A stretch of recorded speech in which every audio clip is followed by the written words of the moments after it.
I'm going to bring some stuff to the temple at Burning Man and put them up there. You know, probably shoot a little video and send it and tag like A-Dog Foundation and stuff like that. Yeah, you'll be there in spirit. Absolutely. But it's just like, you know, like Justin Rem was like, "What do you mean you're not gonna fucking be there?" And I was like, "It's not like that, brother. Yeah. Like I've traveled back and I've made 6 out of the last 9. You know, that's like pretty good. That's pretty I feel good. pretty good about that. All things considered, you know, like all the shit that's gone down in my life in that whole period of time."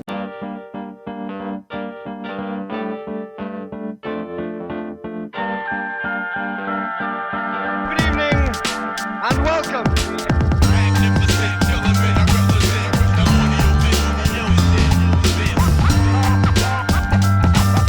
Good evening and welcome.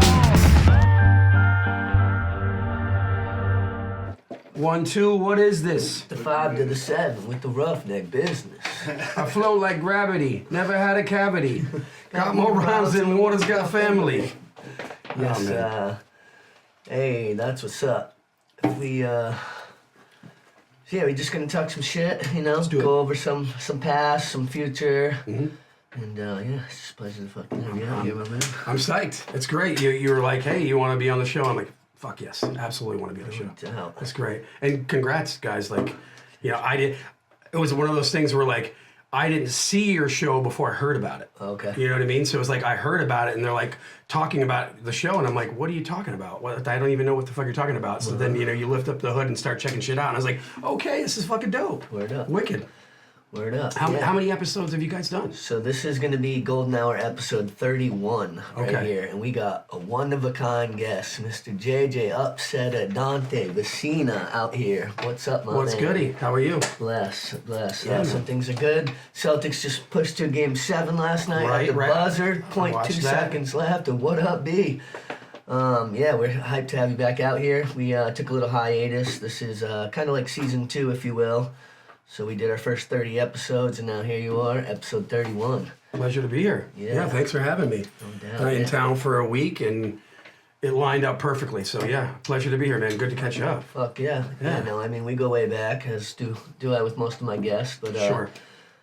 you know, everything from homies to roommates to, you know, all across. Ad sit court shit, right? Oh, yeah. That Yeah. house was a shit show. I, Huh?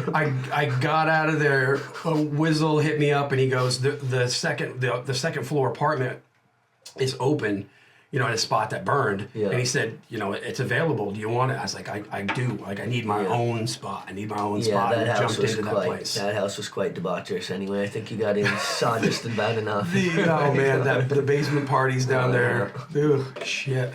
That was yeah, the neighbors loved us. Oh yeah, the neighbors Yeah. were ecstatic that we moved. It's like you got this house in a pretty like the houses were close to each other. Oh, yeah. That whole court, the houses were just jam packed, and like in that cul-de-sac, we were the only party house, yeah. and everybody else were like families, And that's older like quite families. the understatement to say we were a party house too. It was that shit would turn. Hey, off. if you know, you know. Shout out Russell, Keenan, Rob. What up? What Ziggy, up, Yep, Zach, Zach. love the fam. Yep, no doubt. So yeah, you've been out on the West Coast now for a minute, but you're originally from out here. Born and raised in Burlington, and you know, bounced around all over the state. I lived in Essex, I lived in Winooski, Milton, Colchester, single mom type stuff. Yep. And that probably pretty much stuck with me to now, because now I've lived in 8 states. I was in LA. You know, I was here until 2013 for a big run. Moved in with Zach, with Ziggy, out on the West Coast, and was out there until the pandemic hit. Working on music, doing some chefing out there, started the free grilled cheese party pop-up that we were doing out there. Okay. That got real big. Yeah, what's up with that? Man, so me and a couple friends, one friend who worked for Skrillex, and 2 other friends that were musicians, and just, you know, we were all relatively new to LA. So one night it was somebody's birthday party, and at their house, we threw a party and had some panini presses, very simple, you know, and we knew a lot of DJs and a lot of producers, so we had the CDJ set up and people were just playing. The party went off really, really well. So we decided to do a second one, and Skrillex just shows up out of nowhere because he heard kind of through the grapevine at work at the shop about the party. So he came through, and then all these big names were coming through, all these like producers and DJs, and everyone was just taking turns on the decks, and that kind of just started this whole thing where we what we would do is we'd make 4 custom grilled cheese sandwiches, and that was pretty much the thing that I would focus on, and do like art, pop art, culture, funny names like ASAP Broccoli, and do like a broccoli cheddar type grilled cheese sandwich, Taylor Swiss, where we did like a French baguette, and things like that. Yeah. And we actually have a recipe book. There's sounds kind of cheesy. Oh, big time. That's fun. There's like, we ended, in total, we did about 45 or 46 different sandwiches. So the book's ready to go. I don't know when we're going to publish it, but we are going to put it out. All the recipes, all the names. Oh, sweet. That'll come at some point. But anyway, we got to the point where we didn't do any flyers. It was only on Twitter and Instagram. We'd announced 3 days before the party. No one knew the location. No one knew who was performing. No one knew what the sandwiches were going to be. And we would sell out. Like our biggest party we did was about 600 people, and we had to cap it. We had to stop it. Yeah. Like they sold out really well. So the traction was really there. People were really enjoying it because it was like, and this is hindsight. You look back at it. You don't really know what you're doing when you do it sometimes. Oh, yeah. You know you're doing something special, but you can't really quantify it. Yeah, this show is point in case. Yeah. Exactly. Hindsight's 2020. So all of a sudden, we realize like what we're building is a party where people in the industry, and that could be artists, like physical artists, graffiti, painters, producers, DJs, songwriters, could come and certainly in LA, what we would call punishers, you would go out in public and those people would get punished by people coming, trying to talk to them, trying to sell them something, or you know how that all goes. Hey, let me pitch you my idea while you're out trying to have a good time. It kind of got the name of like a place you could go and network with fellow people that were on the same wavelength, and you didn't really have to deal with any of that bullshit. Yeah. And it was great. It was a lot of fun. We brokered a lot of cool relationships kind of came out of that. And, we didn't pay any of the DJs. It was just one of those things like, you want to play, so come through. We'd figure out who's going to play, get the lineup. And we had some crazy surprise guests, like Jillionaire from Major Lazer, rocking like an hour and a half set while we're serving up grilled cheese. And, Diplo's giving us $2 bills from the strip club that he was at. And we made a sandwich called Major Lazer. We put Lay's chips in there. Did like a Jamaican jerk, kind of a stack sort of thing. It's a lot of fun. A lot of fun. And actually, we threw one in Miami not too long ago. It was during Art Basel. It was a vibe. Like LA was great. I had a good time, but it was also really difficult because, I moved all the way across the country. But about 10 months after that, my mom suddenly passed. Mm-hmm. I say suddenly, we knew she had been sick, but we didn't know how sick. And then, I got a phone call, and it was really hard to be that far away. And then, of course, our good friend Andy and Sean Stem and DJ BP, Ryan Morin, it was like all these hits. I had to put down my pet of 10 years. It was a rough run. When it rains, it pours. Yeah. And then, you add in traveling from the West Coast to Vermont in the wintertime, for instance, is really challenging, can be very expensive, and it's hard to do. So I was traveling a lot. I was, kind of dealing with the estate, if you will, the executor on my mom's her belonging and stuff like that.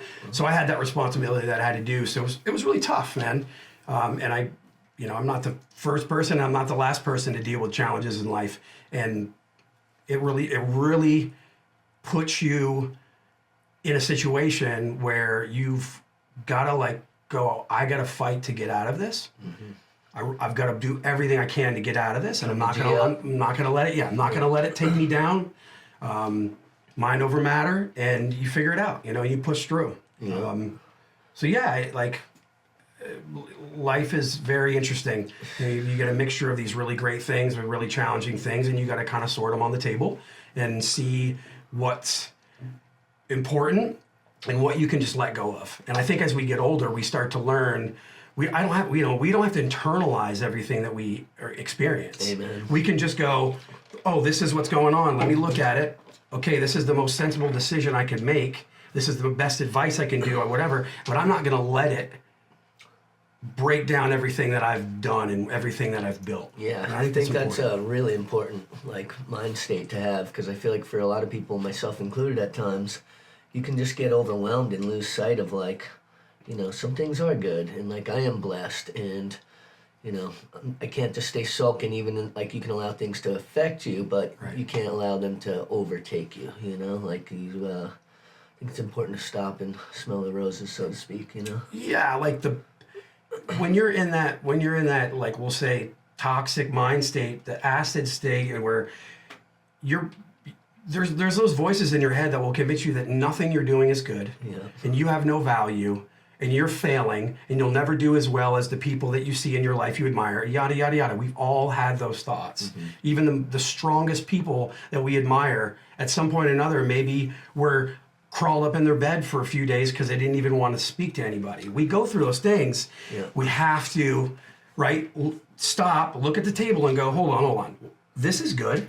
This is in my life. This is great. I have my health. Open the blinds. Get out of bed. I've got my parents. Yeah. I've got, a wife or a significant other that I love. I've got a kid that I love. My job is great. I've got 3 cats, a dog. Yes, exactly. You got to go, I need some more lint rollers. I'm going to clean all this hair up.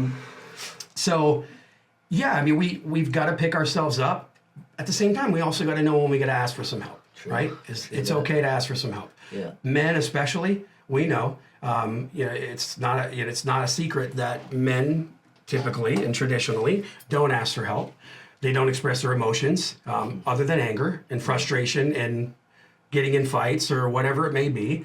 But it needs to be normalized a little bit more to at least unpack your stuff. Yeah. I'm not saying everybody let's get all the guys together and have a crying circle. If that's needed, cool. Yeah. But what I'm saying is unpack it. It's okay to unpack it, because you live your life and you're like a pot with a lid clamped on tight, and that stuff just builds up, and you're going to make decisions based upon emotions, which are not the best things to do. Yeah. And in my life, when you get impulsive, that's when the bad shit comes when out. You make that rash decision based upon a feeling, 99% of the time it's a bad move, and as soon as you do it, you go, fuck, what did I just do? I should have stopped and breathed. Yeah.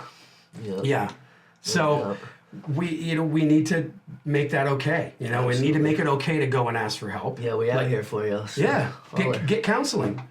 You can do it online now. Call a buddy, call someone you trust.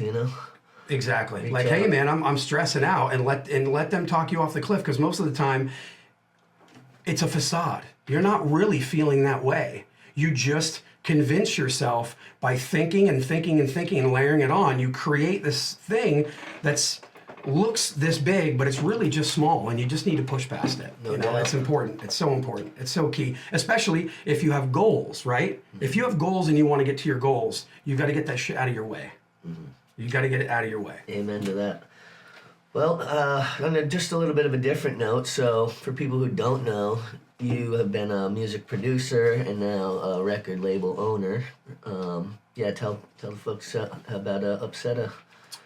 Yeah, so, I've been a DJ for a very long time. I started, one of the first types of music I started playing when I was young was dancehall. I was buying 45s at Flex Records, and, that was I thought it was just the coolest fucking thing on the planet, to go get my money from work and flip through the new 45s with Rap Man and, Iceman and all the guys up there. And they're like, oh, we got new Sean Paul, we got new Sizzla, we got new whatever. And I just was a fiend about it, and I just wanted these. I played drum and bass as well, but this was a little more special for me. I remember when I was 17, my girlfriend at the time, we would drive down to New York. We might only get as far as Ithaca or something sometimes, and we'd go to the bodega and we'd get any of the new tapes that were out, DJ Dexterity and Selecta Bomb Bomb, and we'd get those. I remember the hair standing up on my arms when I'd hear some of these dancehall tunes, and I'm just I've never experienced anything like this before. Yeah. So, through that journey, my very good friend and partner in the label, Thomas Doobie, which a lot of heads around here know. He doesn't live here now. Yeah. What up, Doobie? I just saw him last night when we shot the music video. We reconnected after I was traveling around the country a little bit, and he was in Hartford, Connecticut, making a very big name for himself down there.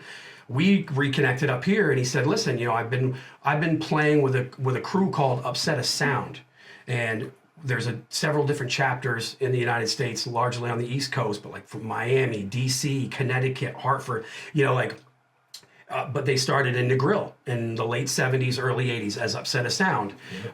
So like we've got dub plates from artists from the late 70s and early 80s, some very rare dub plates with our sound. We've got a pretty big arsenal as far as dub plates are concerned. So we started the Upset a Sound chapter in Burlington, representing that Upsetta name. Started doing that for a while, and then we were on a vacation trip one time, and the conversation came up. Why don't we start a label? Like I'm producing music, largely hip hop, and had been emceeing a little bit already, but it just seemed like a logical progression. So in my second room of my apartment on Church Street, you remember the one that's upstairs from Bangkok Bistro, where it used to be Bangkok. The spare room became the studio, and we hit the ground running with a rhythm called Cuss Fix, kind of a play on the Cuss Cuss rhythm that I redid on an MPC 2000 XL. Got some cool artists on there. He used his resources from working with Upsetta and in a big community in Hartford to he had good contacts with some good artists. So we put it out, some critical success, I would say. Like the heads liked it, the industry liked it, and very shortly thereafter, we booked Collie Buds to come and do here. What up, Colin? I see you, bro. Yeah, brother. Big up, man. And then that was kind of the Lotus Entertainment when we did 2 of those 4 shows together with Lotus. Yep. All 4 of them sold out. Yeah, I was gonna say those were super successful. I remember people hitting me up even a few days before, Trav, you gotta I know you're a part of Lotus, you gotta get me on. I'm like, yo fam, this shit's sold out. I don't know what to tell you. A text message 2 days before. Come on, man. It's not gonna work. And if you really want to support, you would have bought the ticket already a while back when the tickets were available. And said, that's the thing, is I think if you want to support your friends, sure, there's certain circumstances when the guest list is big and you get in and you do all those things. But if you really want to support, just buy a ticket. If you're down and out and you don't have the money, cool. But at least acknowledge that. I'll just have that conversation. Just be like, hey man, you throw me on the list. I just, I can't rub 2 nickels together right now. I always say too, it's people have no problem going out to the bar and dropping 30, 40, 50 bucks. It's oh man, support your friends. Right. And that's the thing is, if an extra 25 people buy those tickets, those numbers look good. It looks good for you as a promoter. It looks good for the artist. It makes everybody look good when those numbers look good, and it helps those future events happen even better. That's a great way to support. So all y'all out there, if somebody's having a show, support it the best you can. Yeah, no doubt. Most shows, you're going to see 90% of shows for less than $30. Yeah. Yeah, and it would be a memorable experience almost every time. Right. So. And your friend feels pretty damn good when you're like, yo, I don't want to get in free. I'm going to pay. I'm going to pay to get in. Yeah. Make those numbers look good. Absolutely. No doubt. So with where's Upsetta heading these days? So, over once we hit that ground running with that first rhythm, and then we did the Collie shows, and while Colin was in town, we played a rhythm for him. Next thing we know, when he got back home, he sent us this tune, and we were just completely floored. A tune called Tuwachi, and we put that tune out, and it did really well. Get a lot of critical acclaim as far as that tune's concerned. And we've just been building ever since. We've definitely had some lulls over the years. I left Vermont in 2013, went out to LA, spent some time out there. Doobie went back down to Hartford. But we've just been building. Any money that we've made at the label, we just put it right back into the next project and just stack and stack and stack and build. We discovered this artist on Facebook, Coffee, who now has gone on to win a Grammy and is considered part of the reggae revival and arguably like one of the more talented artists in the Caribbean scene to come out in a very long time. Yeah, where's she out of? She's out of Jamaica originally. okay. So we found her on Facebook doing a song about Usain Bolt, an acoustic tune, and she had talent, a lot of Facebook plays, but she hadn't put an official tune out yet. Doobie had initially reached out to her, so that turned into a song called "Burning," which is her first single. She just skyrocketed. An absolute like just meteor at that point. Went on to sign a really big record contract. She was touring with Caesar. What's his Daniel Caesar, I think. Okay. Seizure. I think it's Caesar. Anyway, Caesar. And crushing it. Doing stuff with like Protege and a lot of big artists. So we just had a release on the Cinco de Mayo and we right out of the box hit number 9 on iTunes charts, and it's a rhythm. So for anybody out there who doesn't know what a rhythm is it's the same beat with different artists on top of it. And that started in Jamaica years and years ago, where everyone got their turn to chat on the rhythm and go, no, now let me show you what I can do. And then the selectors would take those and mix them together, and you'd often hear the same rhythm for maybe 6 minutes, 7 minutes, 4 minutes, 3 minutes of the selector picking what tunes that he or she may think are the best, right? Mm-hmm. And that's what a rhythm is. So we put it out. We got up to number 5 on the charts, which for anybody where you look at those charts, Bob Marley legends on there infinitely. It'll never leave the charts. Yeah. Stick Figure, who's big touring band out, SoCal type vibes. They've been hammering the charts. They were pushing Bob Marley out of the top spots too, and we were able to push them out with a rhythm release, which does not happen these days at all. Okay. So it was like us at number 5, and number 4 is Bob Marley, Legend. So that was pretty. That's legendary. Yes. You're coming with those heater puns. I love it. Hey, man, Yeah, you got the dad puns, man. I'm all about them. I got dad jokes for days. Yes. Dad jokes for days. Coincidentally, I happen to be a dad times 2. Shout out Charlie and little Claire. What up? And then, we got some more news the other day that we were number 1 in New Zealand. And number 2 in Austria. So it's been great. The Kiwis are fucking with you, huh? They love reggae. They love it. And this rhythm's like a 90s, 2000, early 2000 style rhythm where it's your classic. It's a lot of dancehall now. Jamaica in general and dancehall is about 5 or 6 years behind, let's say, the hottest trends in the United States. Okay. So right now, what you're hearing still in Jamaica is the trap version of dancehall. Mm-hmm. It's slowed down a little bit more.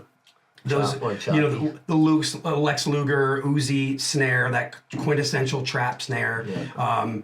There's some wicked artists right now, like Valiant and Ten Tick, and there's a lot of new dancehall artists that are doing some crazy stuff in the trap world. But we also want to bring something that's going to be very dance floor friendly, right? Because essentially that's really what the core of it is. Mm-hmm. It's about dancing, and it's working. The rhythm's good. We've got some other big projects in the works.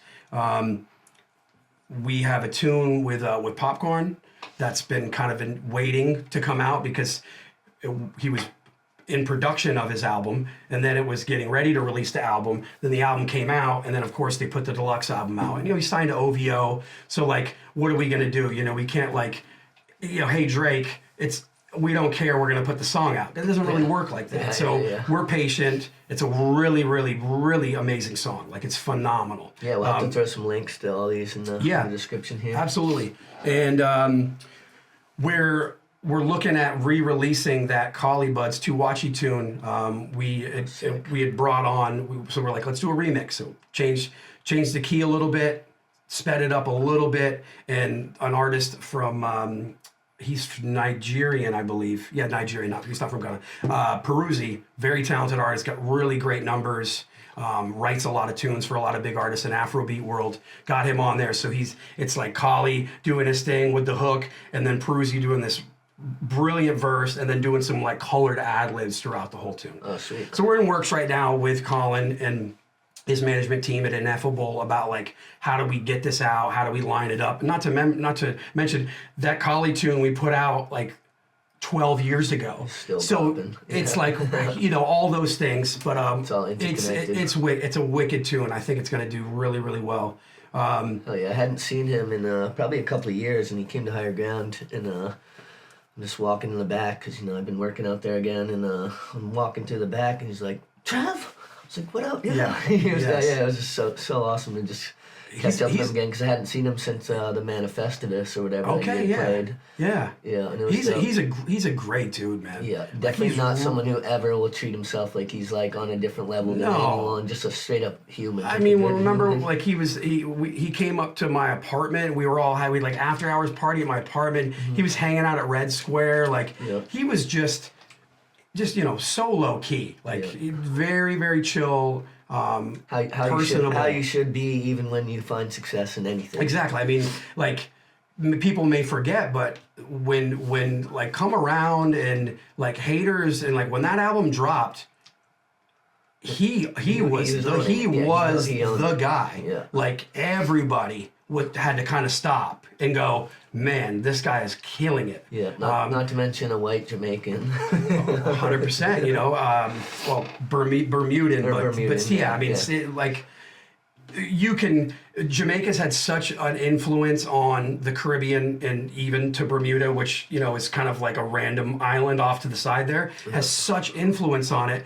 You can kind of by default say that because patois it's there, it's present. Like really good, whatever island you go to, you're going to feel the effects of it. Not to mention reggae music, birthed dancehall, it birthed rap, like in every way, shape, and form was the creation of rap. Yeah, it's a catalyst for sure. And then you have a tune, Dembo, that comes out, and what does that do? It has a gallop, and reggaeton was born out of that. So Jamaica, the little island, who, Bob Marley, arguably the most influential human being of the second half of the 21st century, has had massive influence. This little island, like the size of Vermont, isn't that such a trip? has influenced the entire world. You like go to Japan. Dancehall and reggae there is massive. What do you think it is about the Jamaican spirit that makes it so potent? Obviously, that's a loaded question. Yeah, well, so if you go back hundreds of years, the Caribbean in general was obviously where all the ships were coming in and where all the trading was going on. Haiti being a major one, and then when the United States really started to develop, New Orleans was another big port. So things would come from the United States, from New Orleans, and go to Haiti and carry on. Jamaica, over the hundreds and hundreds of years, has been a stopping point for anywhere from pirates to the British to the Spanish so Jamaica's like the melting pot of all melting pots. And patois, which is technically English, is more similar to like Cork, Ireland. And it's so intricate that if you talk to somebody who's like from the hills in Jamaica, you may like, I mean, I've been hearing patois since I was a kid, and I'll be like, huh? What? Like, artists like Idonia, like sometimes I listen to some of his tunes and I'm like, I can only get like 40% of the words, but I digress. Like, so like Jamaica, if you've got all these cultures coming there over and over and over and over, you're creating this really unique place that not really anywhere else can say that they've had that. Which perpetuates quite a bit of resilience too, because it's like 1,000%. And we don't need to spend much time on the dark side of it, but Jamaicans and the Caribbean people in general have been fucked hard for a very long time. Very mistreated, killed, slaves. The list goes on and on and on. Yeah. If you want to pick up any books and read about it, your jaw will drop to the floor to realize what they've been through. And out of that comes some very expressive human beings who are very talented. And you've got people out in the streets that are like, okay, I'm going to set up some speakers out here and I'm going to play, some doo-wop in the 50s. Definitely never met a boring Jamaican. No. Just like visiting there, whether you visit there or you just meet them here in the States or wherever you're traveling, like what a special type of person that is, you know, like so charismatic, so excited about so many things, like get so pumped up about it, so many different things. Yeah, Big Dog was talking about for Reggae night, we like, when the Jamaicans are in the place because it's just a whole different vibe. Yeah, and you know, not as to say that like there aren't other places that have that culture, because there certainly are, but in particular, like they really set the bar for like what a dance floor should look like, what a dance will look like. And it's very common to go to a dance, a true Jamaican dance, and 95% of the people there are actually fully dancing. Yeah.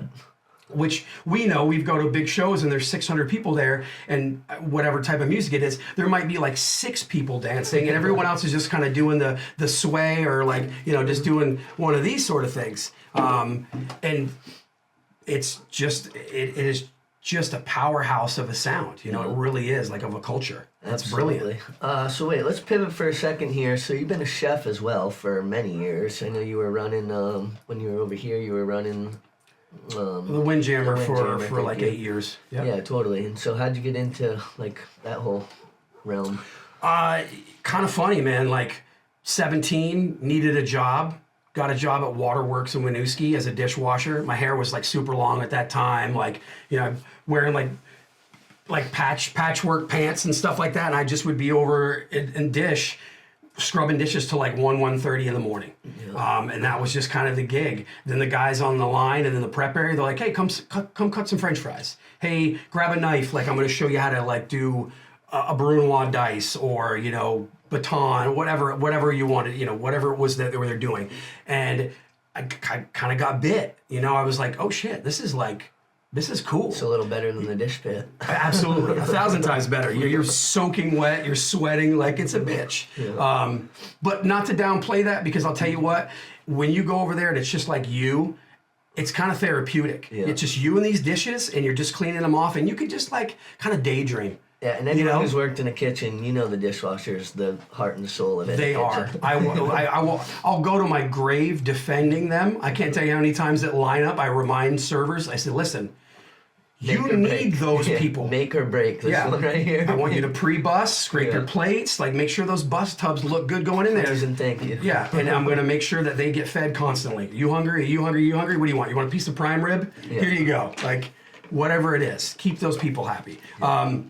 So that started my journey, and kind of progressively from there, like I worked at Smoke Jacks, which is, I don't even know what the spot is called now. It's Honey Road now. Honey Road, right? It's gone through a few different changes over the years. Yeah, it was Church and Main for a little bit. Yep.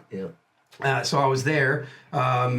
Then I was at like Church Street Tavern for like a couple months. That was a trip working there. Yeah. And then I ended up landing a line cook job at Lunix. So this was like, I don't know, 1998, something like that. And, you know, Lunix, even back then, huge numbers. Yeah. The small kitchen, massive outside patio, and they've only continued to expand, and they've got the upstairs and stuff now. I was working for Dan Rogers over there. I worked my way up to sous chef there, and then, you know, he kind of stepped back quite a bit, and I kind of found myself almost running the place. I was kind of the interim executive chef, if you will. You know, he helped me and supported me with a lot of things, but I was doing the grocery orders. I started doing all the features, aka specials. I don't like calling them specials, but it sounds like something you get at a diner. Sure. And then New York for a while. I was in New York for 9/11, so that kind of cut my time in New York down pretty quick. But, you know, I've been doing this since I was 17, and I'm 40, going on 47 now. Got nominated for Chef of the Year in Texas in 2004. I got my first executive chef job at 24 with no culinary degree. Like, that was a pretty big deal to do that. Totally. You know, I interview well, and I'll give you the confidence that you can trust me, and if there's something I don't know, that I'm going to figure it out. And that's exactly what I did at first, was like, you know, fake it till you make it sort of thing. Like, I don't know what to do with this, so I got to pick up a book, or I got to call somebody. You know, it's obviously relatively early days of internet. I mean, we all had internet, but like search engines were a little bit different then, and the availability of recipes were different. You couldn't YouTube to learn how to fix your brakes yet. Yeah, exactly. So just just was grinding, really doing everything I could. And that's like that gig with the executive chef position at a restaurant in like South Austin. It's San Marcos, but I say South Austin because San Antonio and Austin have grown together so much now. Okay. It's almost like becoming one city. All right. So San Marcos I is gotta like make it here. down there. I've never been to Austin. It's a vibe, man. Yeah. It's a vibe. And if you I was down there like early 2000s, so it was like really when it was popping and a billion people hadn't moved there yet. Yeah. And I met some great people down there, really great relationships, and was executive chef of a restaurant down there. I was doing some good numbers for 4.5 years. Yeah. Came back here. I was the sous chef and then the eventual chef at Kahiki Moon. Smiley, old school homie. He was the chef there. Shout out to Smiley. I worked for him at Edson Hill Manor and stuff. Yes, yes. He's an old school reggae dance hall head, and a phenomenal chef. He's done some really great things. Was there, that place shut down, went on to Opus, which is now the pizzeria spot next to Trat. Yeah, Verita. Verita, right, Yeah. which, shout out to Verita. That 'cause place has been a number of things too. As Plan B for a while. Right. Yeah. So I was there, and it was called Opus, so it was like the waiting room, Opus, and then, all the other incarnations that it was, including Plan B, which, we DJ'd at, we partied at, Yeah, all we that brought stuff. Digital Underground over Yes. there. That was pretty sweet. Oh, man, we did some crazy stuff at that spot. And eventually applied to the Windjammer. I was actually at the point where I was like, maybe I don't need to be back in Vermont. Had this last two couple situations. I was very excited, put a lot of energy into these last two projects. It was like kind of, frustrating. Where I was like, what, I was doing so well in Texas, maybe I need to go back. So I was kind of thinking about doing that, and then saw in the free press, like Windjammer was looking for a chef. And I hit him up, I sent my resume over, went and interviewed, we talked, I told him everything that I was doing. It was like maybe 29 at that point or something, 28. And they hired me.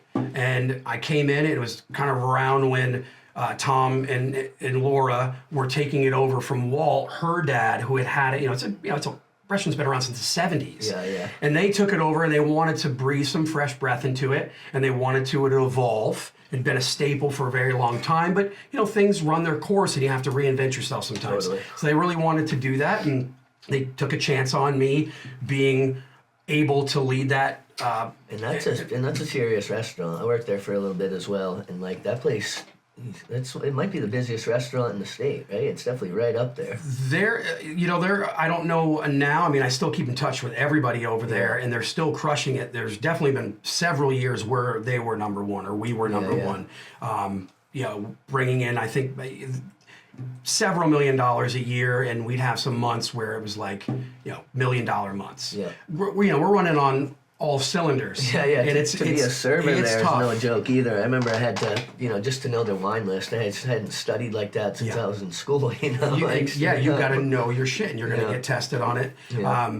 We 2 lines in the kitchen, one that serviced the upper deck pub, and they would go around the back up the steps, and then you had the front, and the salad bar, which is now gone. Yeah. I I believe think they got rid of that. I think good riddance. Yeah. It's an environment that's just welcoming people getting sick, because you can't control a lot of those things, and you got to have 10 people out there packing ice on it constantly and restocking things. Yes, it's fun to hit a salad probably bar. a safer bet to just do it all back house. Exactly. Yeah.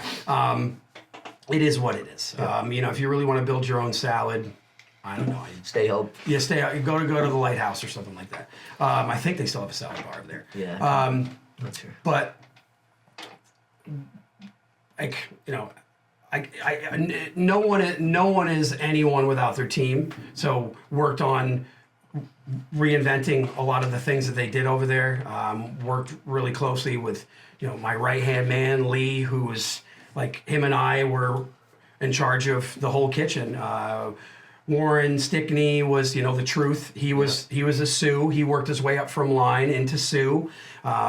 You had Lyric running the front of the house. Lyric was one of the great servers there. Yeah. You had Dan Phelan was the general manager. We worked together. I mean, so many people have gone through the Windjammer, it's a big restaurant, so if you're looking for a good job, like a good waiter job, or you maybe want to learn some stuff as far as culinary is concerned, you go over there. And not as to say we were like doing any like molecular gastronomy there that was like changing the world, but it's great food. A lot of it's very approachable, and we worked on trying to raise the bar on a lot of things. Yes. And we did, it was great. So you have a new food venture going these days, right? What's up with the whole future foods and all that stuff? Yeah, so when I went out to LA, I said I'm not going to run restaurants in the same manner that I did. I want to focus on music a lot more. So what does that mean?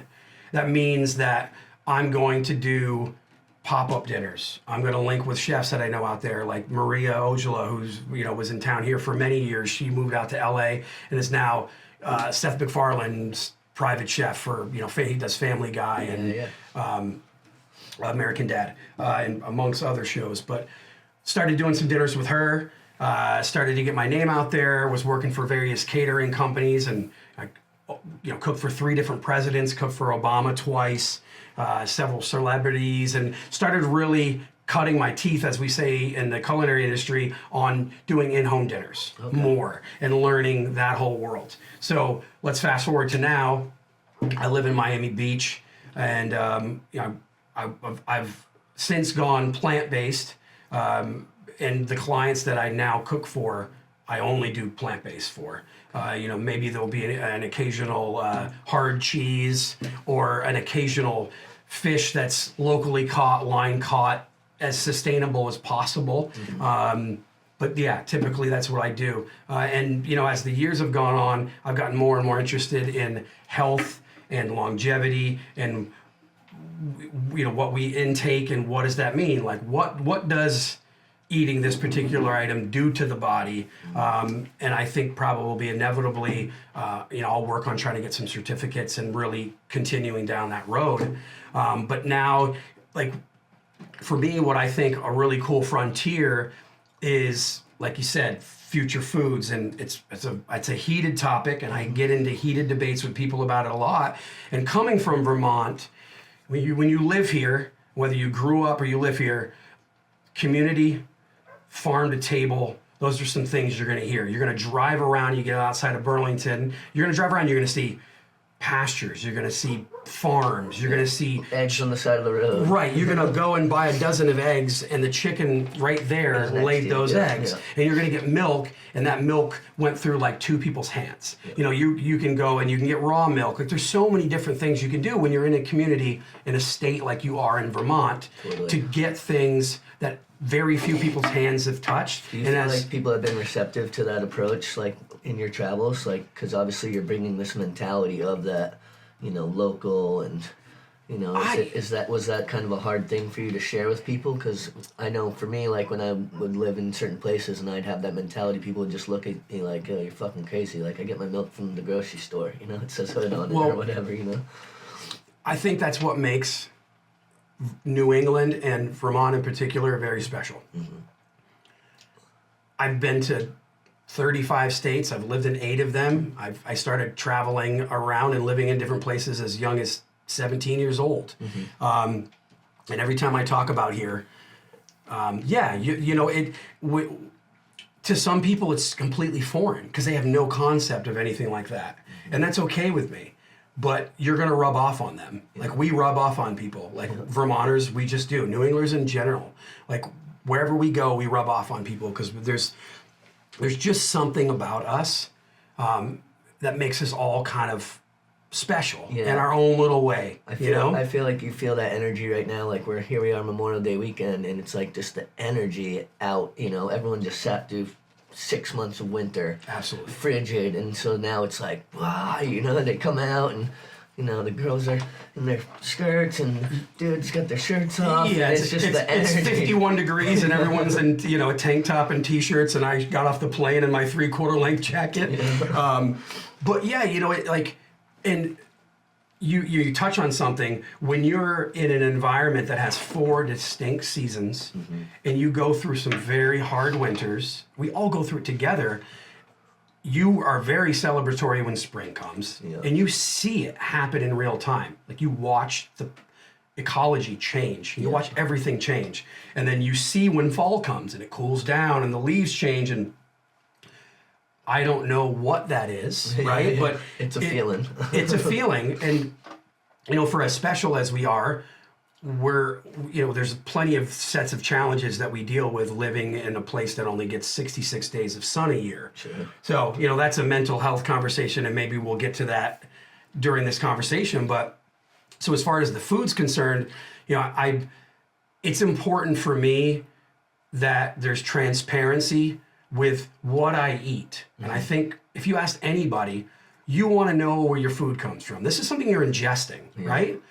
Like, you want to know what's going in. Like, I want to know the ingredients. I want to know the environments. And for me personally, part of my experience as a chef, coming from cooking and selling tons of meats and tons of seafood and procuring some of the best products on the planet and having, you know, the best Wagyus and all of these things and the most phenomenal caviars and stuff, like, a lot of that process to do those, now that the world has gotten to where it's at now, are not only destructive for the environment that we live in. We're shitting in our own home. But what I'm used to seeing, a farm, right? You have a relationship with the farm. I could get into a car right now with you guys and we could drive to a farm and we could go see the animals, and we could see, to some degree, that chain of the product coming to it. And, you know, death is death, right? Like, if you're from an animal rights standpoint, these animals are getting killed ultimately. But if you look at what's going on in a factory farm, I don't know what's going on, right? We don't know. There's ag-gag laws that don't allow any footage to be showed. Like, this is at the government level. Well, there's agriculture gag laws. Why is that? Because it's called cognitive dissonance, right? Out of sight, out of mind. You can sit there and realize and imagine what goes on in a factory farm, but when you see what goes on in that cognitive dissonance breaks. It snaps. The conversation's not there anymore. Yeah, because no one wants to see how the hot dogs are made. Sure, right? You don't. No, I mean, there's a reason why that's been a saying for years. You don't want to know how the sausage is made. Yeah. So, like, for me, when I think of a farm, I think of a farm. Yeah. You know? And hopefully that animal gets dispatched in a relatively quick manner, and it's as primitive as we can get over the last 100,000, 200,000 years that we've been doing this as a species. Yeah. And then you get into the factory farming. To me, it's a broken system, and I just don't get it. Yeah. And I feel like I'm the only person to say that, but I just don't get it, and it has a lot to do with coming from here.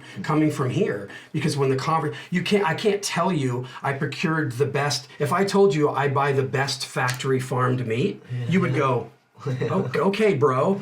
Like, it doesn't, and factory and farm should not even be in the same, it's a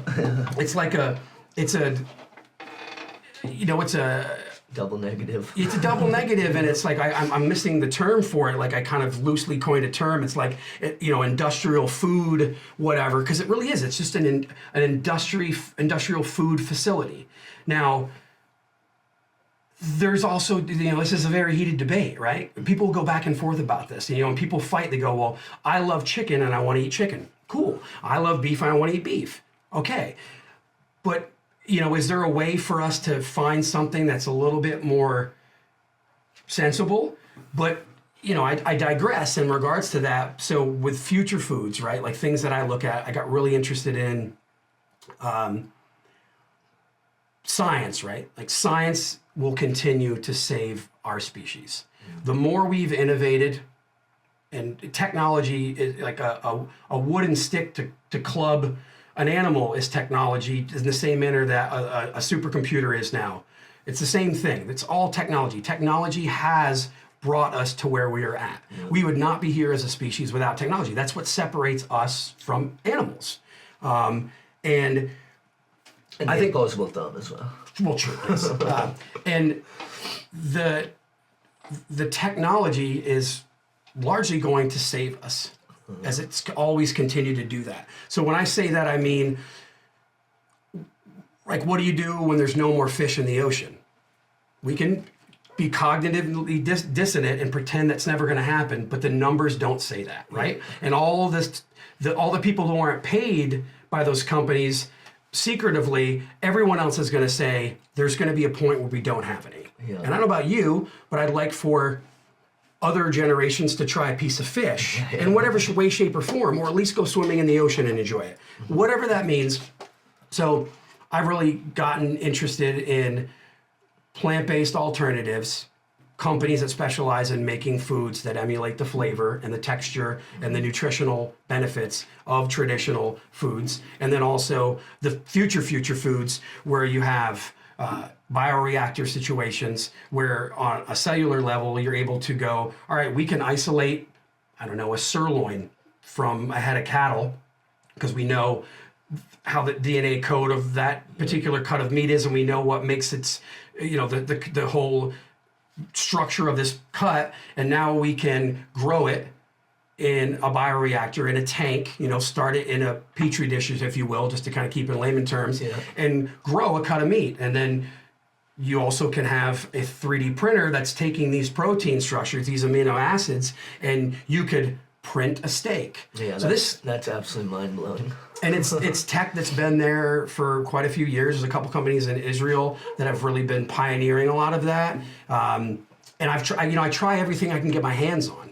Like if it's available and I can get it, I'll check it out. It's slow going because with that sort of a world, the FDA is going to be like, well, you guys need to really sell us on this. Yeah. And depending upon what country you're dealing with, it's going to be either really hard. And then you got people, and then you got these other big companies, I'm sure, are lobbying against that because of course. they're trying. I mean, for every foot in it. For every oat milk ad you've seen from Oatly or whatever, the Dairy Council is going to come forth and say milk builds muscles and you can't milk an oat. Of course, you're going to have these battles that go back and forth because these are people's livelihoods.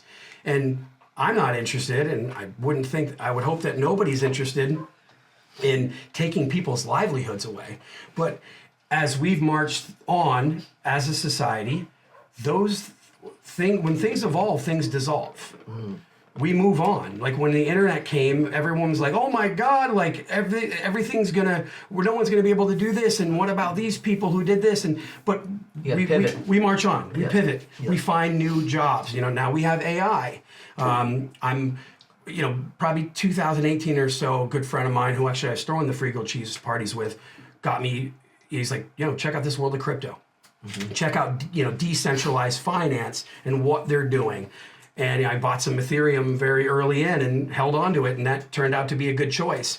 And I've dabbled in that world, and because he works in it, I get a chance to see a lot of the things that are going in there, riding the NFT wave and on what all of that meant. And yeah, now do you feel like NFTs were kind of like a short-lived thing, or I don't know? I feel like they kind of popped real quick, and now it's like people are pretty uncertain. Well, let's call it NFTs 1.0, right? Yeah. Just like Web 2 is evolving into Web 3 right now, and that's kind of what we're at. We're at 2.5. With AI and whatnot. Right, 2.5 with blockchain technology and what we currently know as ISPs and internet.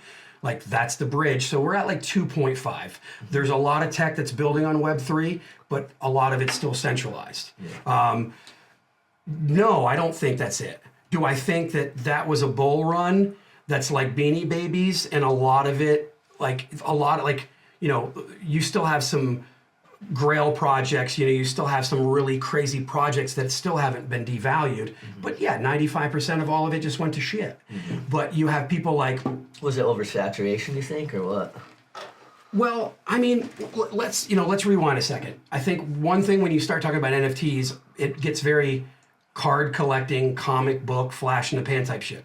But a non-fungible token, at its core, I mean, it does a lot of things, but let's say it's 15 years ago and you, Travis Carter, a graphic artist, right? You make pictures. I don't know. You make shit like Beeple, whatever. And you make these crazy graffiti pictures and stuff like that, and you put them online. How are you selling that? You probably sell them to a company that's going to use your... How do you license it? How do you protect your internet? How do you protect your IP? That's tough. You really can't.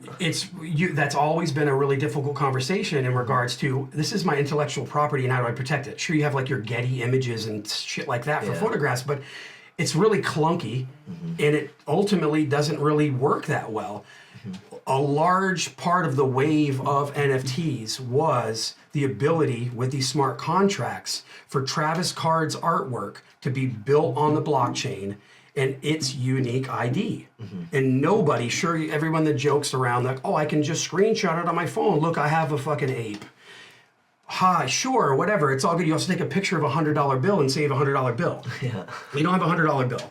So I identify as rich. Yes, exactly. So what you're doing is you're creating a marketplace that's allowing you, Travis, to go, anytime anybody resells my art, it's built into the contract that I get 5% or 10% royalties from that. When has that ever happened before? Yeah, so it was definitely a necessary step, and so I think you make a good point. The just kind of the dichotomy between like, sure, buying an ape, but go to the core of it, who designed these intellectual properties, and yeah, just keeping track of that so that people just aren't getting their toes stepped on. Really. Right, and it's very early in a lot of this technology, right? A lot of this blockchain stuff and all that, people are like, oh, crypto's going to go away. Well, maybe as we know it now, but if you lift up the hood and look at the people that are building on the Ethereum blockchain and what those projects are doing, there's so many brilliant people that are building some beautiful things. And the adoption rate is pretty rapid. Like Web 2.0, or what we consider the internet and money right now, is changing right before our eyes, whether you want to watch it or not, whether you want to admit it. It's almost like we're going digital. Yeah, it's very similar to when the Fed came in and changed everything from a gold and silver standard. Yeah, we took the dollar off the gold standard 73 or something like that, and it's changed ever since then. Yeah, and now we're changing again. Yeah. And banks at first, remember the talk when people first started talking about crypto? All these banks and credit card companies and stuff were like poo-pooing it. Everybody was poo-pooing it. Even the best investors were poo-pooing it. All those guys' portfolios, I guarantee you, you can look at their portfolios. These motherfuckers got a ton of Bitcoin. Yeah. They got a ton of Ethereum, and the list goes on and on with altcoins and everything else. It's not going away. You can't beat them, join them. You can't beat them, join them. And when the internet first came out, it's very different than when it first came out. All this shit has to evolve. Totally. So stop shitting on something in its adolescence phase. It's going to grow, and you're going to shoot at it. And if you shoot at something 500 times and it doesn't die, it's probably not going anywhere. It's not just a phase. What it turns into, I don't know, but we can pretty much guarantee ourselves that paper money is going away. Things are going to get more constricted. And we've always heard about the Amero dollar, where it's North America, South America, Central America unifying its dollar, the Amero, right? That's a conversation that's been going on since the 60s or 70s. Yeah. But from a dystopian standpoint, what if this gets global and all of our money's controlled by centralized entities? That's scary. Yeah, so with crypto, cryptography, that's the struggle, right?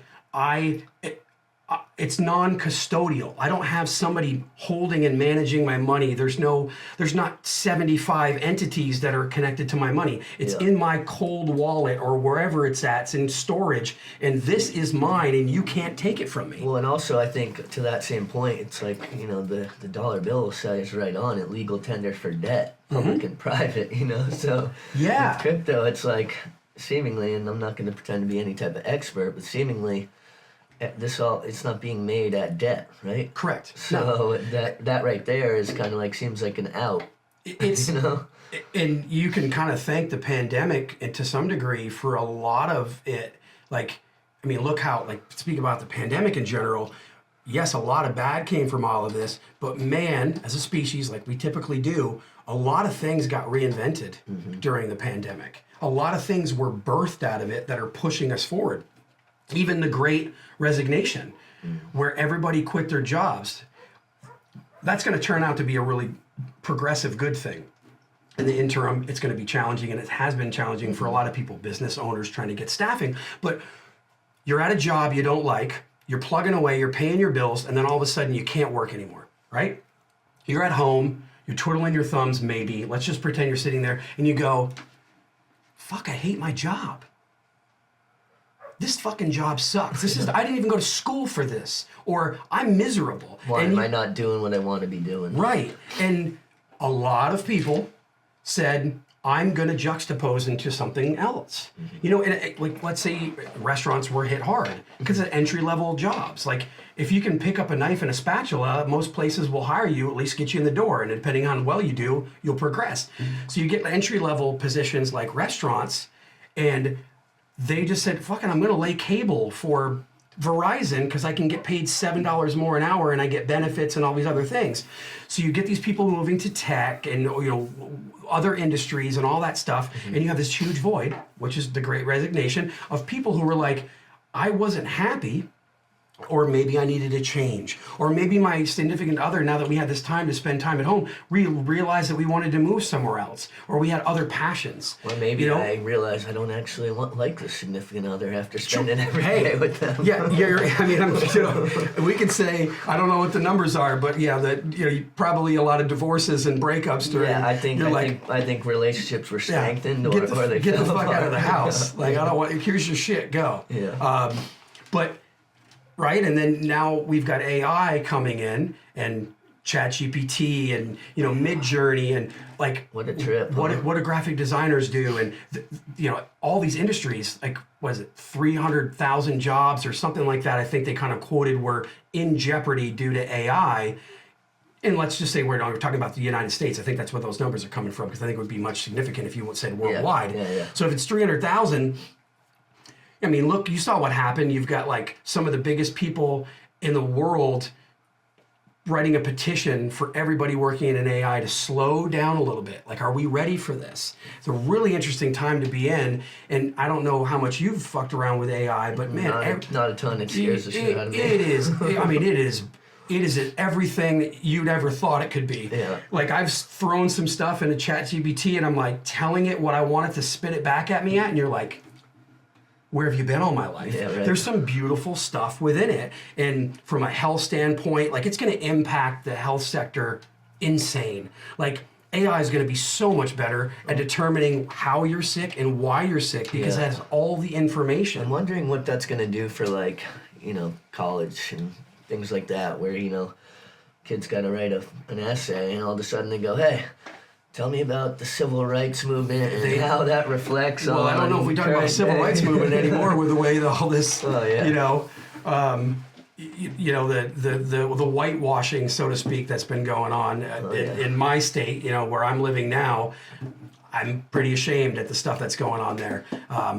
Maybe AI will save all this literature that everybody else, not everybody, but those people are trying to pretend that never happened. Yeah, you know? we definitely need some preservation and a couple flashbacks. We don't need to sit there and marinate on it, because you need to move forward, right? If you're in a relationship with somebody, let's pretend it's, well, I use this term loosely, white people and non-white people, and the dynamics that there has been with racism, we have to move together. We have to move forward together, right? So it does require us to forget some things. And I mean, it's not even forget, it's to let things go. Yeah. But we have to recognize that shit. Like, just because I wasn't a part of a massacre of people of color doesn't mean that there's not something to talk about. You know, because let's be honest, you look what's gone on in the last few years in this country with the presidency and people who've come out of the woodworks, and there's a clash going on here, right? And it's probably always been there, but it took somebody of a particular stature and a particular voice for sure. that's pulled these people out of the woods, so to speak. They've always been there, and that tone has always been there. Yeah. And now we're really talking about it's getting it, you know? Yeah. And it's interesting time that we're in, right? Yeah. And you, like, what does education look like when you have AI in the manner that it does now? What does a college degree mean? Do college degrees become something different? And let's flip it all the way back. Like, when you and I were younger going to school, and even like generations before, home economics were things that were taught. They're talked about things they helped you be a little bit handy with woodworking and crafts shops and things like that. Like, what are people lacking these days? Like, people don't even know how to like balance a checkbook. Do their taxes. And do their taxes. I mean, Christ, we're in a country too that makes you do your own taxes and makes you pay for them, and then says you have to give us your numbers when they actually know the numbers you already owe. Oh, I know. It's so and other ridiculous. countries look at us and they're like, "What the fuck?" Yeah, it's fucking like absurd. why you're paying $500 to do your taxes? Like, anyway, it's silly stuff. But it's bumbleclot. it That's is. what It is fucking Straight bumba. yeah. It's fuckery, as they say. I just been dropping bumba lately. I don't know. I got rid of the clock because it's like I ain't even got time for it. It's just bumba. I mean, it works in almost every fucking situation. But here we are, right? What does the next 5-10 years look like in our country? What does it mean to be an American? What do people look at America and what do they expect from us? Like it's traveling abroad and just like gauging people's perception of what happens in America is just so ridiculous. Like when I was in Colombia, they're like, oh yeah, so at the time Bush was president, and they're like, yeah, so all Americans are just like love this George Bush guy, huh? And I'm like, what? That's what you think? Yeah. I'm like, that's crazy. Yeah. I'm like, I can't stand that dude. What are you talking about? Where in Colombia were you? I was in Bogota the first time. I was in Bogota. I opened up a restaurant down there in 2012. Oh yeah, Mi Parceros. Yeah. Yeah, Bogota is a wicked city. Yep, man. I got Beautiful quite a city. few friends down in Bogota and Medellin. Yeah. I mean, like, and some of the most beautiful women on the on the planet. I remember I stepped off the plane and I thought I was going to have a broken neck walking down the street just to get to my hotel. Fell in love before I left the airport. Yeah, exactly. But yeah,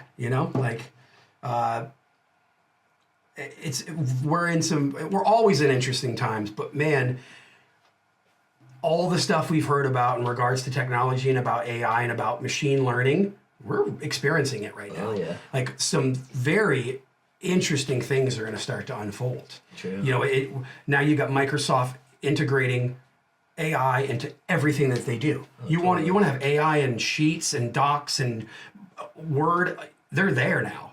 And just in the last month alone, everybody who's anybody has gotten into this game, and they now have these very intelligent programs. ChatGPT is like, it's trained up to like September 2021, meaning anything that's happened after that, there's no training it built into the AI. And, of course, you've got the government concerned. Oh, of course. Because this is a very scary situation. We've all seen we've seen Terminator. We're about to see behind the curtain. Yeah, you see all these these dystopian films, and you're like, or read these books, and you're like, is this going to happen tomorrow? Is iRobot about to pop? Yeah, and that's probably not going to happen tomorrow. Yeah. But we do. You look at like Boston Dynamics and like what they're doing with their robots, and New York now has those city robot cops that are patrolling.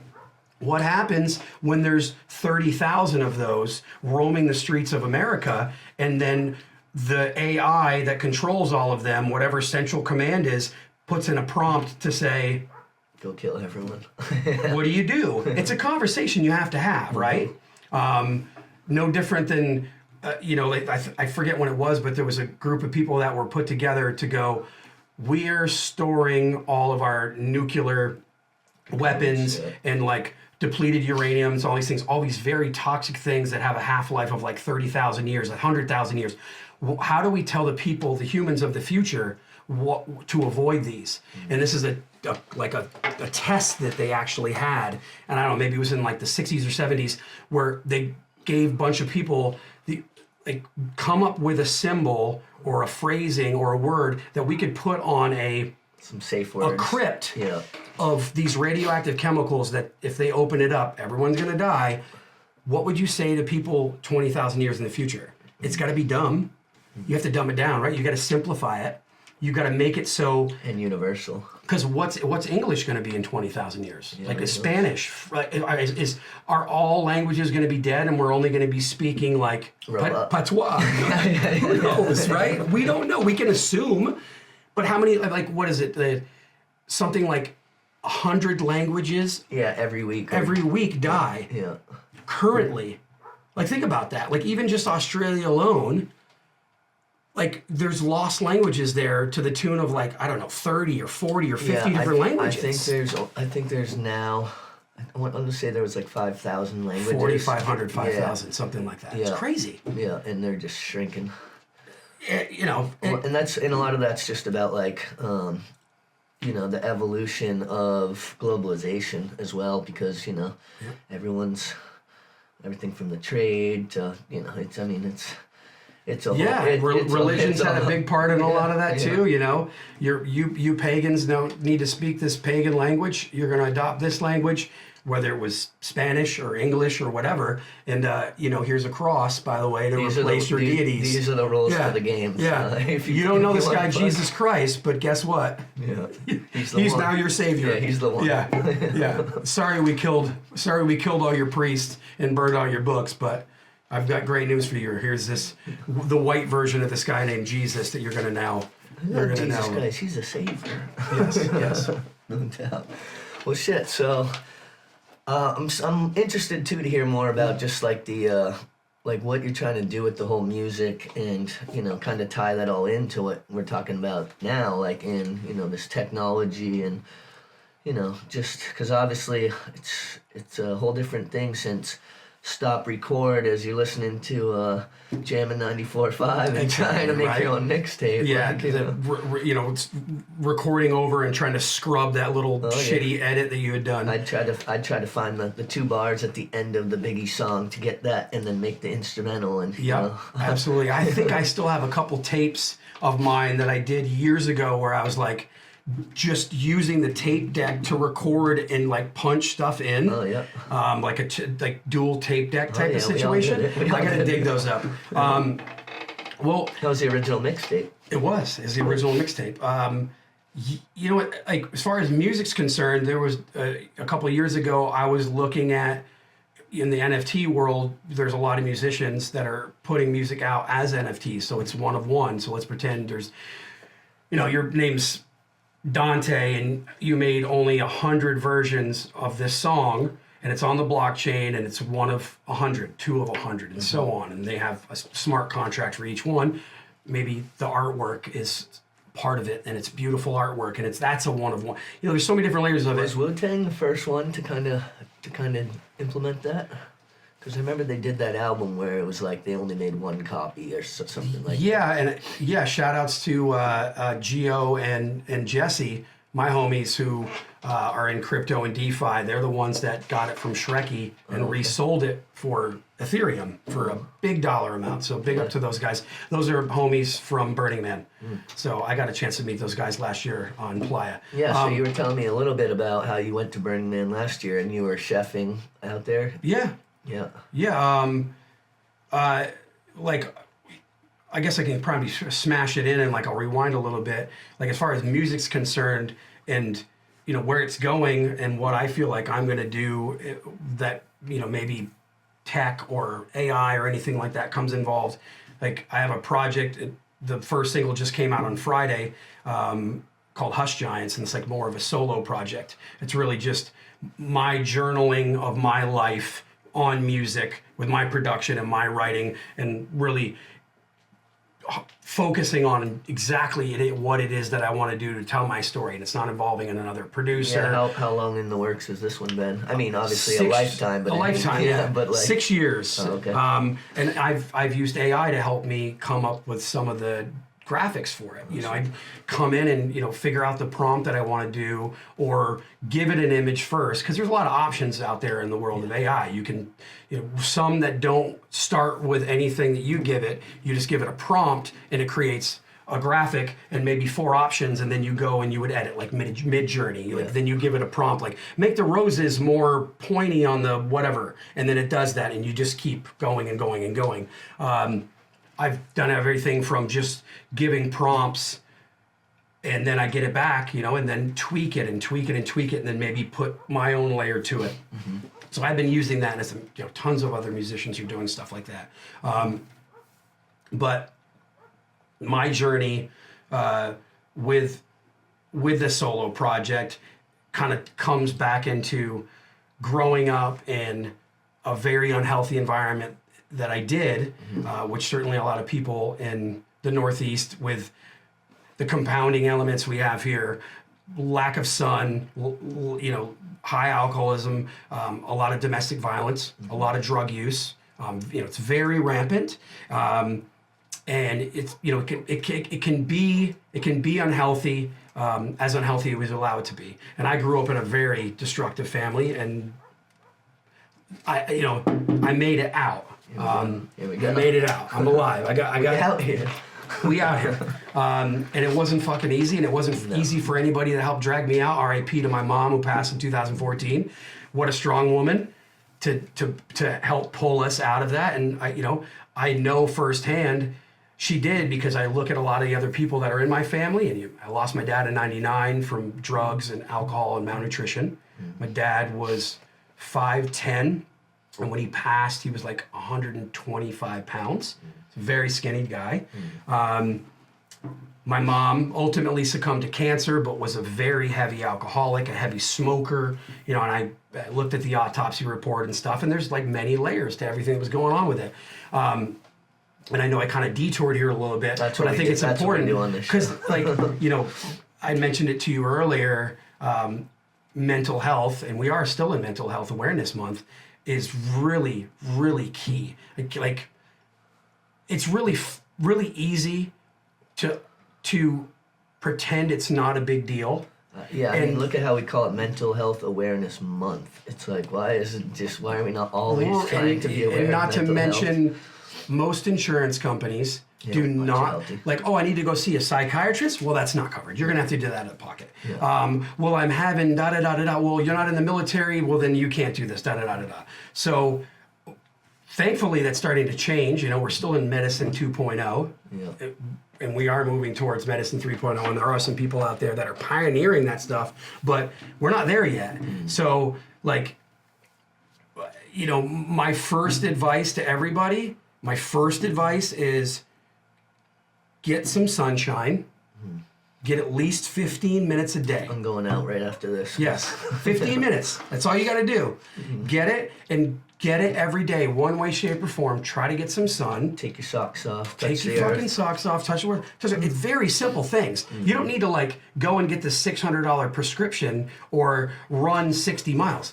Get some sun. That alone. Let's pretend you had 100 people, and they were horribly depressed, maybe suicidal, maybe heavy anxiety, all those things. And you gave them a structured schedule where they got 15 minutes of sun every day. I bet if you talk to them after 2 weeks, 80 of those 100 people would have seen a massive, massive change in the quality of life. Yeah. And what did you do? You only gave them something that's natural that we have in our lives every day. And sure, too much sun is bad for you. You get skin cancer. But too much of anything makes you an addict. Yeah. Teasing, skeezing, also pleasing. I was waiting for that one. Yeah. So, just do it. Drink a little more water. Go for a walk. Don't tell me and don't complain to yourself and come up with excuses why you can't get any exercise. You don't need a fucking gym.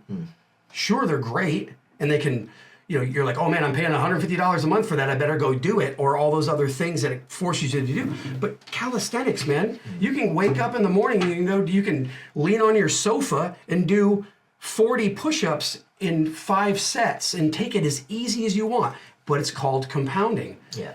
Next thing you know, you pick your head up 2 months later and you're like, shit, I got triceps and I'm feeling a little bit better. So simple. Catch me in 2 months. Yeah. Wait. I don't even know where I heard it years ago. It might have even been the truth. Warren Stickney is like, KISS. Keep it simple, stupid. KISS. Keep it simple. You don't have to fucking wake up tomorrow and run 12 miles. You're not going to commit to that. You're not going to follow through. You're going to burn out. Sure. Go for a walk. Yeah. I'll pay anybody that's listening to this, that watches this, I'll pay anybody $1,000 if you're in a situation right now where you feel like shit and you walk at least 5 times a week for 30 minutes. I'll pay you $1,000 if you don't see a 50% increase in your well-being. Yeah. I'll fucking do it. Call me. Yeah. I'll do it. I'll figure it out. I'll pay you in bottles, maybe. And I'll make it real funny. But there's very simple things that we can do. Having grown up here, we have some of the most dynamic, amazing people. Like, I've never connected with human beings like I connect with New Englanders, specifically Vermonters. You know, I lived in LA for a very long time, met some great people, had some great opportunities, had some great times, but you don't have a conversation with people like you have with people from here. More few and far between, for sure. Like, I always tell people that the best thing about Vermont is it's easy to meet like-minded people. absolutely. It breeds that and attracts that at the same time. You know, like there's dynamics here. You've got people who are, very salt of the earth, and they grow their own produce, and wear Birkenstocks or whatever the hell that means, and they don't send their kids to public school. And then you also have the other side where people are coming here from other states to go to school because they heard it's a great place to go to school. And I mean, you look at, like, could you design a town any cooler? It's like Lake Champlain, which is across from New York. You've got the Adirondack Mountains, Lake Champlain, which is one of the largest freshwater lakes in the country. It's a hill that goes down this beautiful lake, and like at the top of its college. What are you talking? Like, you've got like so many bars per capita, so many clubs, so many talented musicians. Drive around the country. I challenge you to drive around the country, and you find me something like this. I haven't experienced it yet. Maybe a little bit, but you could almost, like, sure, the pandemic has been very challenging for Vermont. I see it, but like, when we were doing all of our events and we were really popping, and we were probably the third wave of that, because like there was like Dennis Wigman's and Toast. There were other eras before us that were really doing big things around Burlington. But you show me a place that on a Friday night you could see 10 different DJs, Within 12 3 different blocks. DJs, 9 live bands, get the food that you could, and experience that in a town of 38,000 people. And walk to all of it within 5 minutes. No, you're not going to find it. You'd have to go to like Austin to get that sort of a dynamic. And I think, my hypothesis, and this is something that kind of goes back to reggae a little bit, like, you've got Boston, New York, and Montreal. Yeah. What do you have in the middle? You have Burlington, Vermont. You have UVM, which, has been considered borderline Ivy League, and that whole journey of how that's gone about, and Medical Center Hospital of Vermont, and, St. Michael's College, and you've got like a lot. You have a lot going on in like just in Chittenden County alone. So Burlington, over the years, my theory is, and maybe it's not my theory, maybe I'm just came up with it and somebody else already did, but if you're a musician and you're traveling to Montreal, or you're in Montreal and you're going to New York, you're going to come through here. Yeah. Because why not? You're gonna fill the venue, and now there's places like Higher Ground and bigger venues that can hold more people. But even if it was a room that only held 150 people, you're gonna make some money, and it's gonna pay for a couple bills on your journey. So you've got that over the years compounding, and I think just the culture has continued to just stack.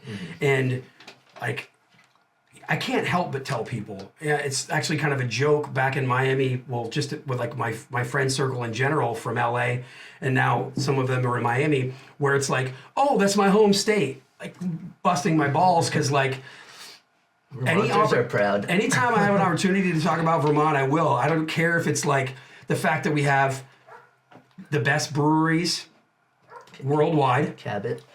We have, Hill Farmstead. We have Cabot's. We have Jasper Hill. I had an Edward last night. Like, That's delicious. we set the fucking bar for beer. We set the bar for cheeses. We set the bar for like maple syrup. Ice cream. And Ben and Jerry started the whole movement. Like, there's a lot of things that we set the bar for, and it's very easy to laugh about it. It's very funny for someone to bust your balls, but I'm okay with it. I'm like, I don't care. Why, there's more cows in your state than people. Hey, Yeah. great. I fuck with it. Yeah, I'm down with that. It's all good. We also have like some of the most talented people I've ever experienced in such a small environment. Absolutely. Like when we were running at full steam, like you've got like 30 phenomenal guitar players in this small circuit, like world-class musicians. You have DJs that are as good, if not better, than what you're going to see in major cities. And I'll tell you firsthand, I've been there and I've seen them, and I'm always like, you wouldn't even play a gig in my I catch hometown. that vibe like on the third Thursday they do at Green Door, and we'll be having these ciphers, and I'm just looking around, and I'm like, I've lived in Oakland, Miami, Baltimore, bars all over.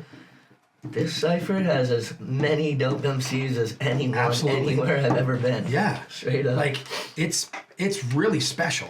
Like, and even if you're like looking on Twitter or whatever on the internet, you can look, and like I haven't lived in town in a while, but I keep my ear to the ground. You know, like shout out to Wombaticus with his Vermont hip hop. Yeah. Like, you know, I'll follow him, Justin, on Twitter, and now his Instagram's ramping up, and it seems like he's, you know, getting some more content out there. But like, there's so much shit going on here. Yep, Justin's actually back in the lab. He's been making tracks. I got wicked. Putting together a project. Wasn't one of his alter egos DJ multiple sex partners, multiple right? sex partners. Yep, and you got Humpasaurus Jones. Humpasaurus Jones. Yep. Oh man, what a G! He's a G, and one of the smartest guys I know. It's like I feel like his brain's gonna just explode out of his skull at any minute. Yeah, he reached out because I told him I'm putting together this project, and he's just lacing me with a verse on the strength. Just we got a collab coming soon. Oh shit! Okay. I'm actually doing a song with Scope that's coming out here soon What? too. That Justin Jelinas made the beat for. Wow. And that was a okay. banger. We Old hit him school. up, and within 48 hours, he had sent us this banger. And so I love it. Yeah, I love it. I'm actually gonna see Luke out in Vegas next week. Big him up for me. Yeah, I think no the last doubt. time I saw Luke was like maybe 3 or 4 years ago at Metronome He's or the one something. who first introduced us too. Yeah. Actually, yep, back Yeah. in the Source Unknown days. So. Oh, Source Unknown. Yeah. Jesus Christ. Wow. Throwbacks. Flashback. I think I was back then. I was going by like, I don't even know. It was pre-Dante days. I think I actually found some old flyers where it was A-Dog, Smiley, and me, and I was going by Just Some Kid, like all one word, JUSUMKID, and we were doing like the Dock House, Dock House, right? The boathouse or whatever. No, the dockside. Oh, yep. The restaurant on the waterfront. Is that this what I'm thinking? Yeah, it's not that anymore, but I know what you're talking about. Wait, my dock. Yeah, because they're like all the old school heads used to throw parties down there, Yeah. like back in like, you know, Iceman and like Stovepipe and those homies like back like Repmatic. That's kind of like where those first underground shows were popping off. Like all the Lawrence family. Like that's kind of where Yeah, like the so gigs were at. we had Matty L on. Yes. And I haven't seen him in I'm so trying long. to get Benny on too, so that'll be cool. But yeah, it's been sweet to You should get the whole Lawrence family on here at the same time and just chop it up with them, because like collectively they've all been a part of like so much history. Oh yeah, here. definitely Like everything from crazy. skating to music to Massive. to art. Yep. Yeah, shout out y'all motherfuckers. Oh, speaking of skating, I just kind of like, you know, big myself up a little bit to some degree.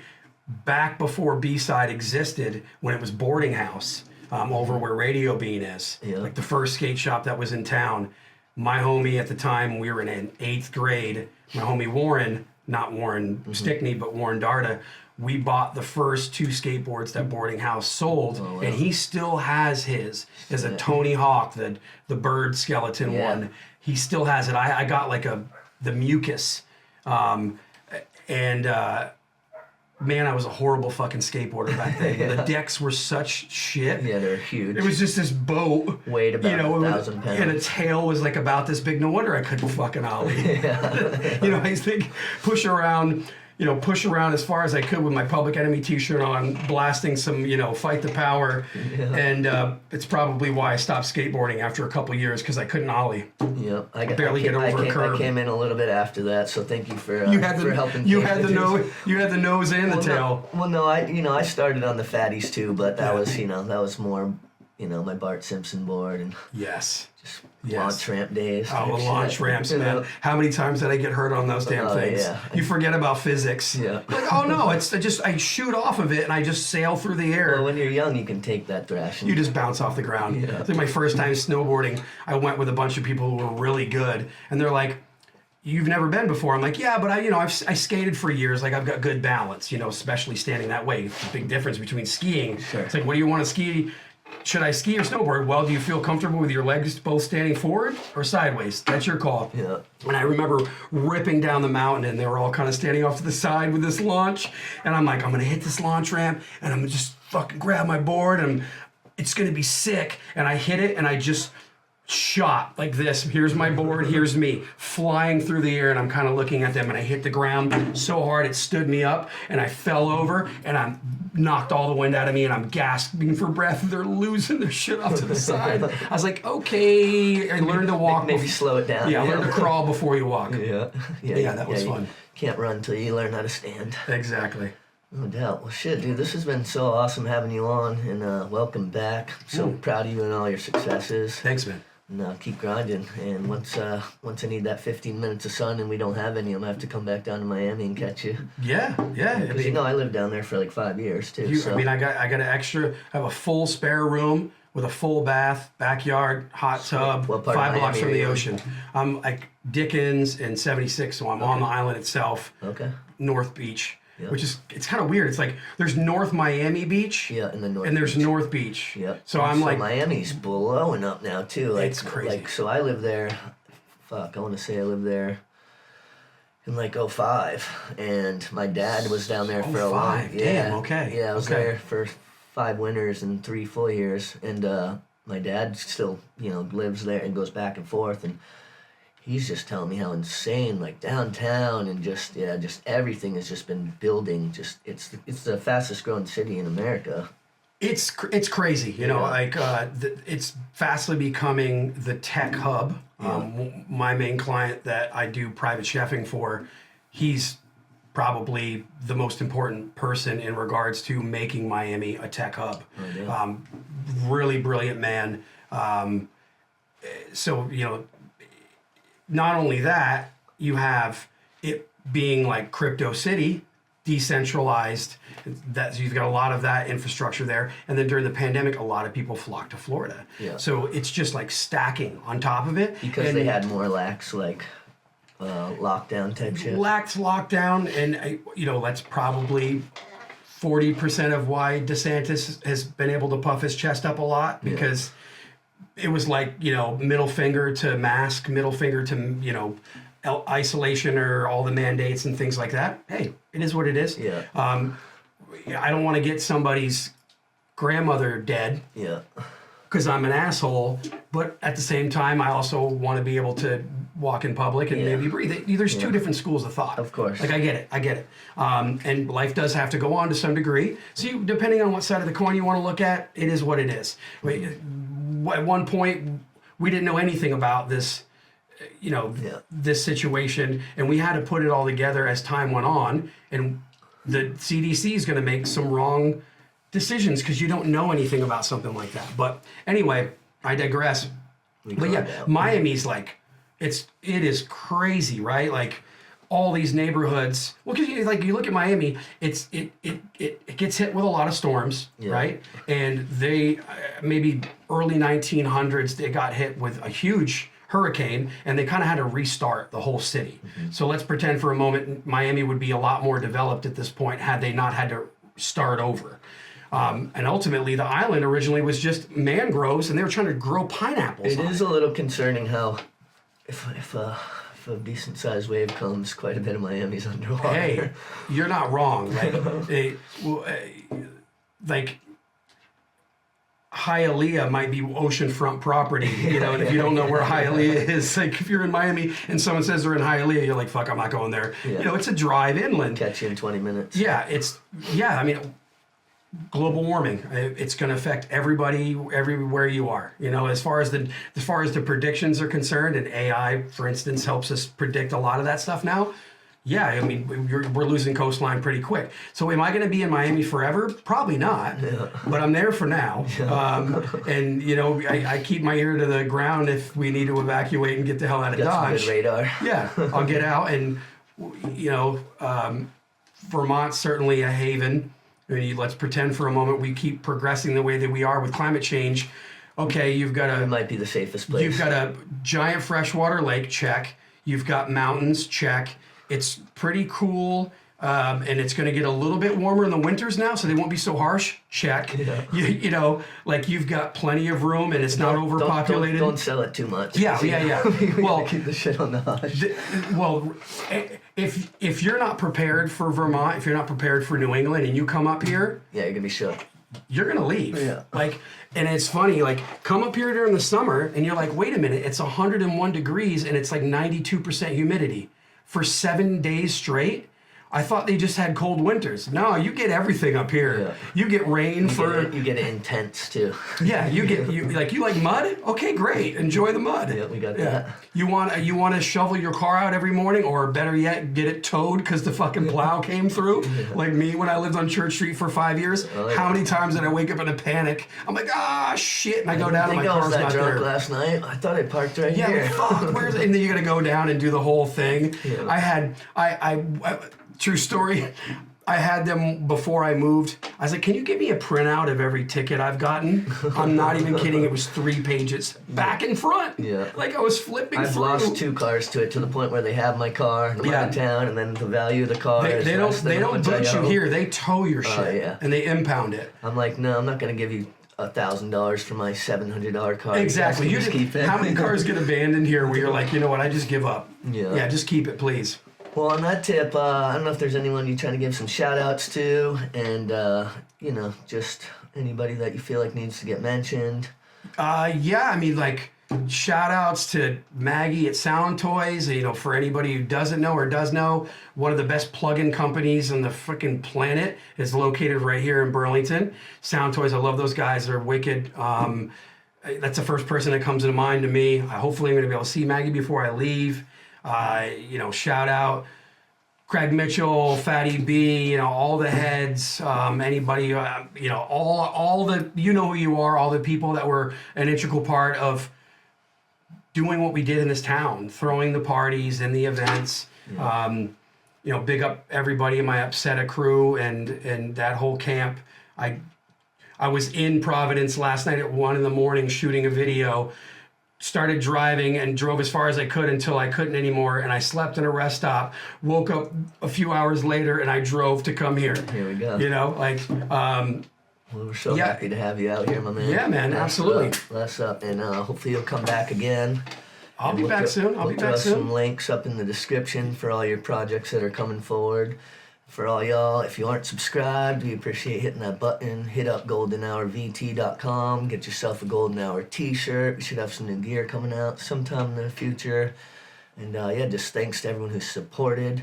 And this has been Golden Hour 31 with a one-of-a-kind guest, JJ Vezina, my man. Yeah, man. Respect. Thanks for having me. Yeah, bless up. Peace, everybody. We out.